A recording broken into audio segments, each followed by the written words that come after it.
What's up, guys? Welcome back to the recap show of the NCAA Men's Division I Basketball Championship that was between UConn Huskies and San Diego State Aztecs. But today, me and Phenix will give you two burn moments. One of us each will give you guys a burn moment, and I'll kick things off. Wait, first, Phenix, tell them what a burn moment is. Keep in mind, a burn moment is a tough time in someone's life that they just had to fight to get through. Me and Priest believe that this happens in sports as well, where a team or a person has that burn moment within themselves that ultimately helps them get the victory. But Priest, before we get into the burn moments, I just got to say, there's one thing I got to say. Yeah, and you want to hear what that one thing was? My prediction was right. UConn Huskies, I had them winning it all. No, it was not that. It's the refs, man. Yeah, that was bad. Come on. Like, you're That's going to bad. call the game one way. First half was called beautiful. Probably one of the best reffing jobs I've seen in the entire tournament. They weren't calling ticky-tack calls. They were letting them play. They were letting them be physical on both sides. San Diego State was being very physical with Sonoga, and the Sonoga was being very physical back on the defensive side. It was called perfectly, and then I don't know what happened during halftime. I don't know if the refs just got pissed or like they were like, you know what, I want my spotlight. But come on, some of those ticky-tack calls, are you serious? And just like that, UConn was in the double bonus with 12 minutes left in the game. Double bonus. That means they have to have 10 fouls. Completely changed the whole game, man. The whole second half of the second half. That's what I hate about sports. Refs dictate them so much. But it's not even that. I get it. If they were coming out from the start in the first half and we're calling ticky-tack like calls, okay, that's fine. We'll deal with it. But when there's a shift that big at halftime, I'm not going to say that the refs stole the game from San Diego State because that is not true. But it's going to be very hard to come back double digits down when every single foul is 2 free throws now.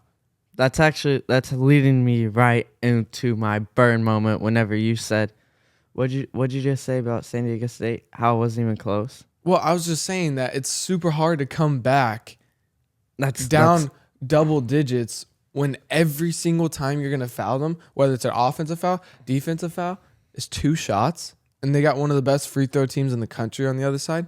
They missed 2 free throws. That's leading me right into my first burn moment of the night is whenever San Diego State pulls within 5 points with 5 minutes left, but then Jordan Hopkins comes right off of the screen and drains a deep 3 to put it up by 8. And after that, it was Dunzos. You just felt, yeah. You could just tell in the atmosphere because San Diego State had all the momentum in the world.